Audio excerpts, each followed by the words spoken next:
Mari kita berdoa. Allah Bapa kami yang bertahta di dalam kerajaan surga, kami bersyukur Tuhan untuk kesempatan demi kesempatan yang Tuhan berikan bagi setiap kami. Untuk kerinduan yang Tuhan berikan bagi kami untuk boleh datang bersekutu bersama-sama. Sekalipun masih ada yang lewat online di rumah, tapi biarlah satu hati yang sama. Kami bersyukur dan mau menyembah, mau merenungkan kebenaran firman Tuhan yang mengubahkan hidup kami ya Bapa. Tuhan tolong setiap kami, Roh Kudus tolong agar kiranya kami mengerti apa yang Tuhan mau sampaikan bagi setiap kami ya Tuhan. Terima kasih ya Bapa di surga, berkati hamba-Mu, urapi hamba-Mu Tuhan, menyampaikan isi hati Tuhan. Di dalam nama Tuhan Yesus kami mengucap syukur dan berdoa. Amin. Ya, shalom, selamat malam Bapak Ibu Saudara. Mari sama-sama kita buka Alkitab kita di dalam surat Yohanes 3 ayat yang pertama hingga ayat yang keempat terlebih dahulu kita baca ya. Surat Yohanes yang ketiga ayat yang pertama hingga ayat yang keempat. Saya akan bacakan untuk setiap kita. Salam dari penatua kepada Gaius yang kekasih, yang kukasihi dalam kebenaran. Saudaraku yang kekasih, aku berdoa, semoga engkau baik-baik dan sehat-sehat saja dalam segala sesuatu, sama seperti jiwamu baik-baik saja. Sebab aku sangat bersuka cita ketika beberapa saudara datang dan memberi kesaksian tentang hidupmu di dalam kebenaran. Sebab memang engkau hidup dalam kebenaran.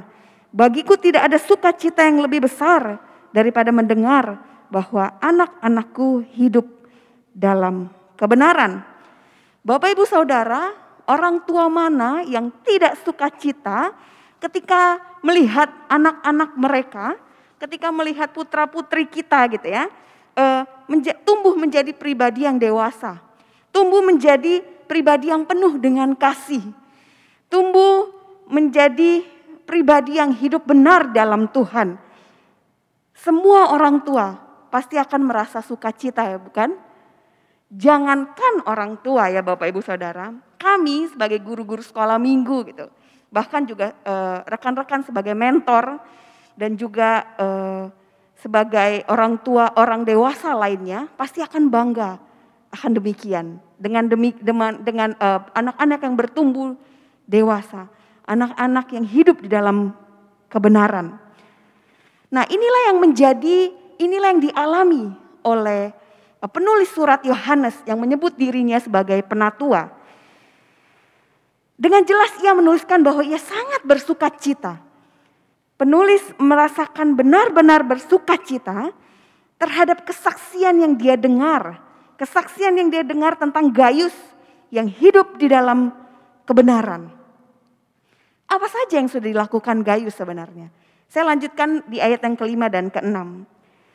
Saudaraku yang kekasih, engkau bertindak sebagai orang percaya, di mana engkau berbuat segala sesuatu untuk saudara-saudara, sekalipun mereka adalah orang-orang asing. Ayat yang keenam, mereka telah memberi kesaksian di hadapan jemaat tentang kasih-Mu. Baik benar perbuatanmu, jikalau engkau menolong mereka dalam perjalanan mereka dengan suatu cara yang berkenan kepada Allah.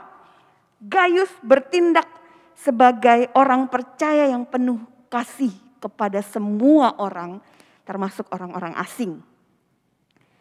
Menolong banyak orang dengan cara yang tepat. Keramahan Gaius menjadi kesaksian yang baik. Hidup di dalam kebenarannya menjadi kesaksian yang baik. Kalau kita lihat gitu ya, Gaius sendiri kalau kita lihat dari surat ini, maka kita dapati bahwa Gaius adalah seorang pemimpin di salah satu jemaat asuhan dari sang penulis. Gitu. Artinya kita melihat bahwa Yohanes membimbing Gaius sedemikian rupa, Gaius menerima bimbingan yang tepat sehingga dia memiliki pemahaman dan kehidupan yang benar di dalam kebenaran itu sendiri. Itulah Gaius. Ada satu proses, ada satu pembelajaran di dalam diri Gaius. Bapak Ibu Saudara, begitupun dengan anak-anak yang Tuhan percayakan bagi setiap kita. Tuhan percayakan anak-anak bagi setiap kita. Bagi masing-masing kita sebagai orang tua ataupun kita sebagai orang dewasa. Saya mau mengajak setiap kita untuk mengerti bahwa anak-anak itu, sekalipun kita belum menjadi orang tua, kita belum memiliki anak secara biologis. Entah itu kita guru sekolah minggu, entah itu kita mentor, kakak yang dituakan, intinya kita orang dewasa. Kita punya satu tanggung jawab yang sama, gitu, dalam mendidik setiap anak-anak yang Tuhan percayakan bagi setiap kita. Ada satu usaha yang dipupuk sedemikian rupa yang tidak mudah. Artinya bukan simsalabim, lalu kemudian anak itu menjadi pribadi yang wow, yang sangat membanggakan semua orang. Ada satu proses, ada satu pembimbingan yang intensional yang kita terapkan bagi setiap anak-anak. Baik di dalam pengenalan akan Tuhan secara pengetahuan maupun di dalam praktek kehidupannya. Tema kita hari ini adalah meninggalkan warisan kekal.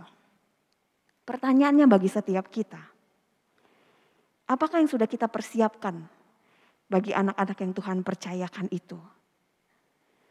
Kita bangun apa atau kita lakukan apa untuk mereka terima gitu sebagai bekal perjalanan mereka di dalam kehidupan ini. Satu kali ketika saya mengajar di sebuah kelas besar gitu ya, kelas 5-6, bukan di tempat ini,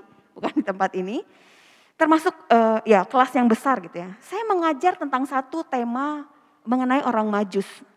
Di tengah-tengah saya mengajar, ada satu anak angkat tangan dan protes. "Lause, bukan begitu ceritanya," dia bilang gitu. Anak ini protes, saya kaget juga. "Loh, maksudnya apa?" Dia kasih tahu. Begini. Lalu saya membenarkan apa yang, maksudnya saya betulin gitu ya, kekeliruan argumentasi dia. Lalu dia katakan apa? "Oh, kalau gitu Lause saya yang lama sesat dong ya, Lause," kata dia.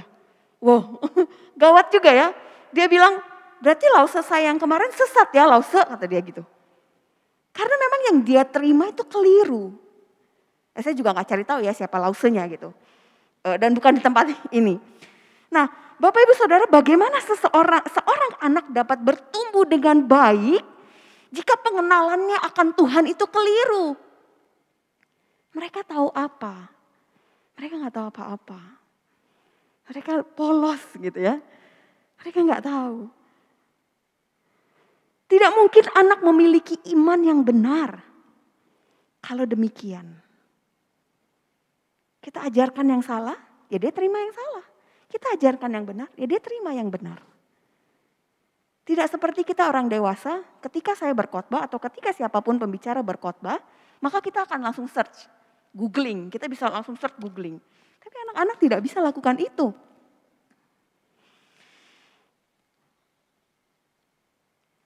Lama-lama, bisa-bisa mereka meninggalkan iman mereka ketika mereka dewasa.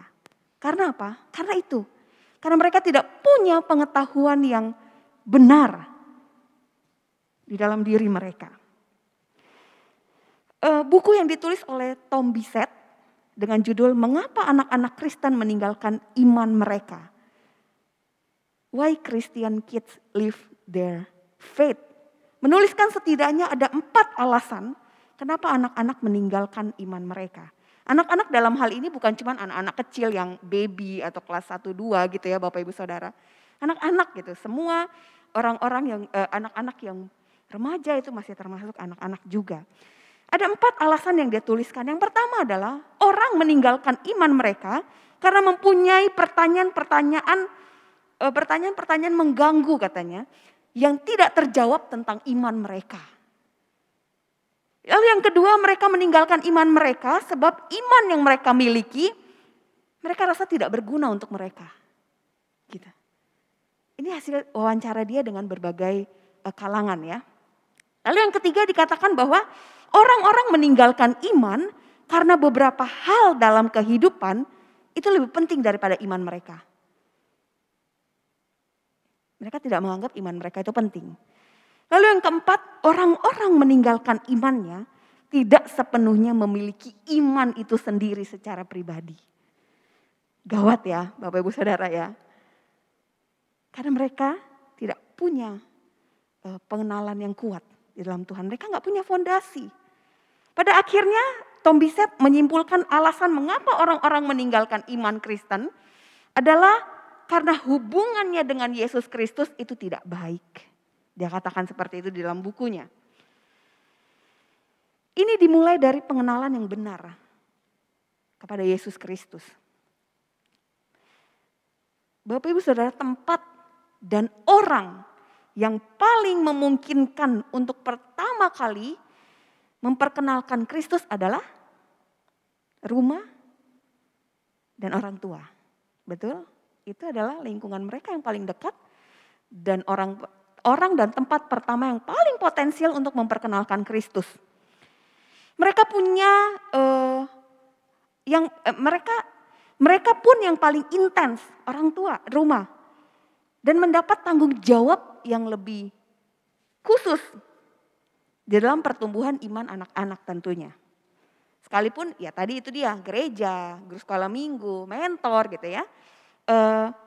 Punya tanggung jawab yang sama untuk itu. Untuk mendidik anak-anak di dalam pertumbuhan iman. Kalau kita lihat Timotius ya, Bapak Ibu Saudara tentu mengenal Timotius. Iman dikatakan di dalam 2 Timotius, dikatakan iman yang pertama-tama hidup ada di dalam neneknya Lois, yang bernama Lois. Bukan neneknya si Lois gitu ya, neneknya yaitu Lois. Lalu kemudian turun kepada ibunya yang bernama Eunike. Dan kemudian ada di dalam diri Timotius. Saya percaya Lois mengerti betul tujuan akhir hidup setiap orang percaya adalah kehidupan kekal bersama dengan Allah di sorga. Inilah yang diajarkan kepada Eunike, Lois mengajarkan kepada Eunike, lalu Eunike pun mengajarkan kepada Timotius juga. Kemudian kalau kita lihat ya, ia dididik Timotius juga dididik dan diajar oleh Rasul Paulus. Sehingga membuat fondasi imannya kokoh, seorang Timotius. Inilah contoh teladan iman yang diwariskan turun-temurun dan ini kekal Bapak Ibu Saudara. Ini kekal. Warisan iman adalah satu-satunya warisan yang tidak dapat dirampas oleh apapun. Tidak dapat dinilai dengan uang, dengan materi. Dan ini membawa keselamatan bagi mereka yang percaya dan menerimanya. Sudahkah anak-anak kita mengerti dan tumbuh di dalam pemahaman yang benar akan kebenaran itu? Menjadi tanggung jawab kita bersama. Mungkin anak-anak remaja saat ini, anak-anak pemuda, saya belum punya anak, tapi engkau punya adik-adik, kau punya keponakan maybe. Kau dipercayakan suatu hari menjadi orang tua. Di masa-masa pandemi seperti inilah sebenarnya menjadi satu momen, menjadi satu kesempatan bagi setiap kita, para orang tua, orang dewasa, mengajarkan kebenaran, nilai-nilai Kristen dan memberikan satu teladan bagi anak-anak kita.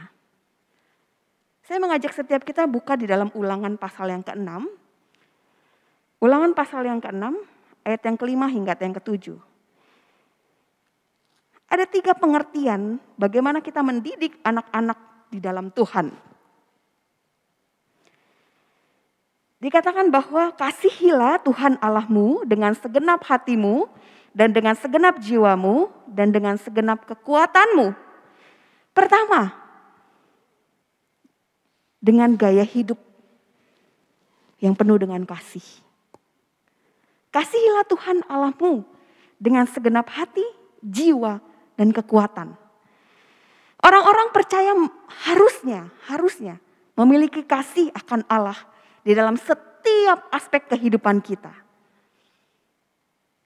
Anak-anak yang melihat orang tuanya punya lifestyle kasih itu ya. Maksudnya mempraktekkan kasih itu, melihat orang tuanya, melihat orang-orang dewasa begitu mengasihi Tuhan,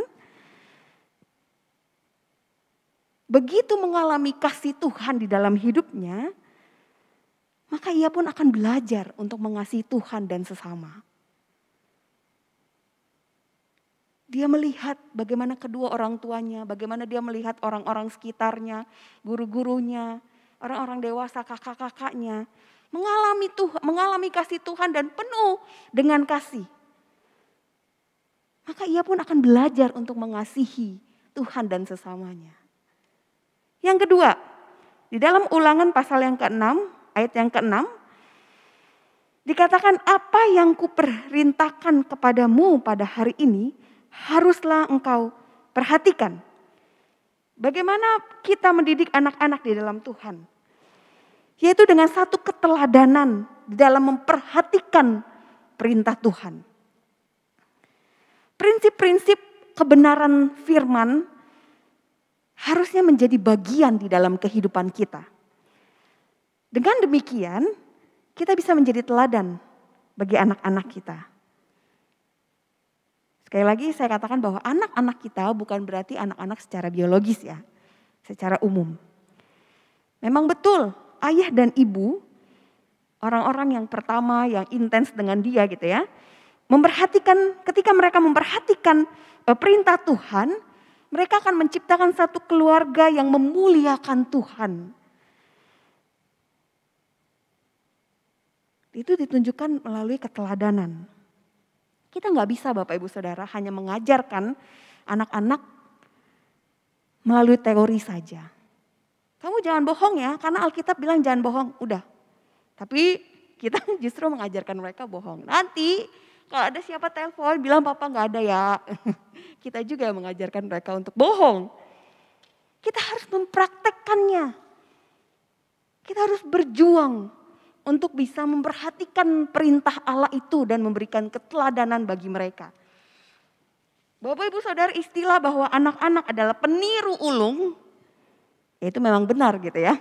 Mereka adalah peniru ulung. Yang meniru apa saja yang dikatakan dan dilakukan oleh orang-orang dewasa yang ada di dekat dia. Maka ketika kita mempraktekkan kehidupan yang memperhatikan perintah Tuhan, itu akan membuat mereka melihat dan meneladani. Ketika mereka terjun di dunia gitu ya, mereka sudah mengerti dunia, mereka sudah remaja, mereka sudah dewasa, mereka tahu bagaimana menghadapi setiap masalah. Mereka tahu bagaimana menghadapi setiap situasi dan kondisi yang terjadi.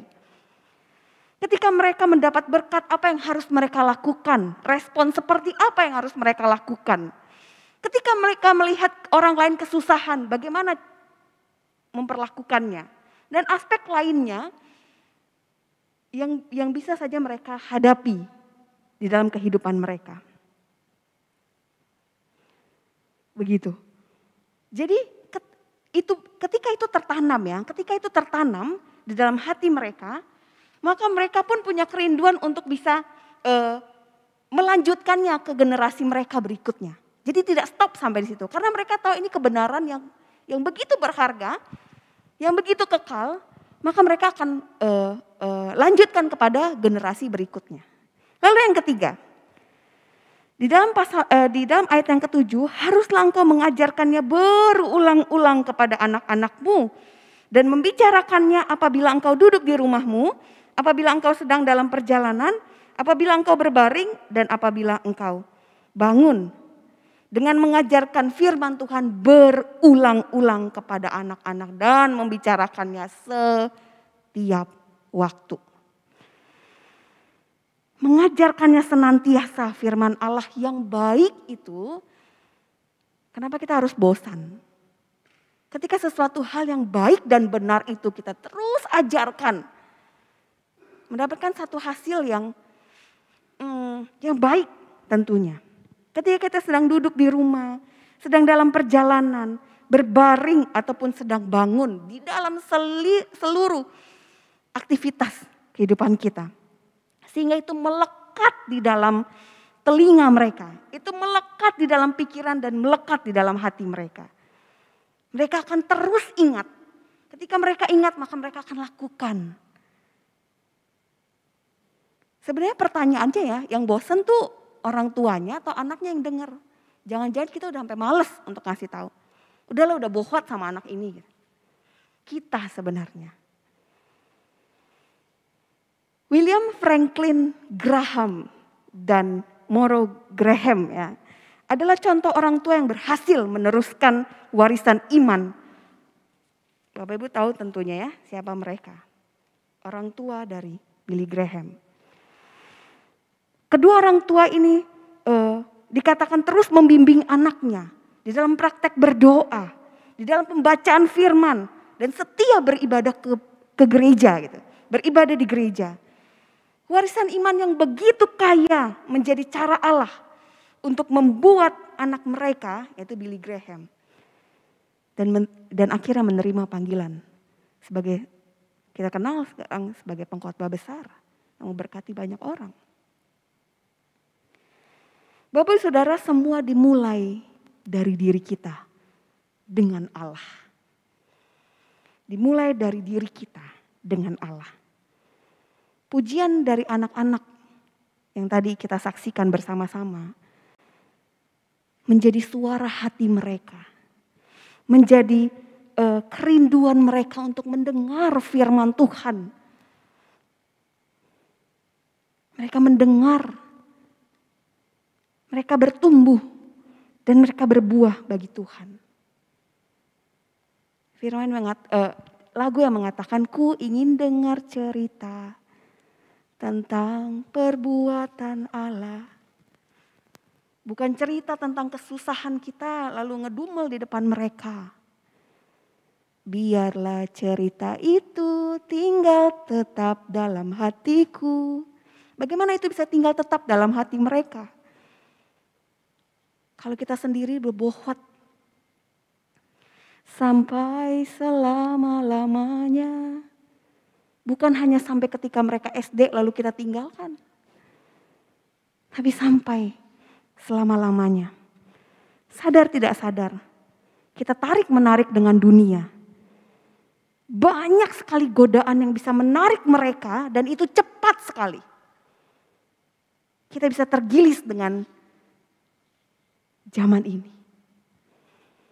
Bapak Ibu Saudara, kebutuhan anak-anak itu bukan jawaban untuk mengisi kolom agama mereka.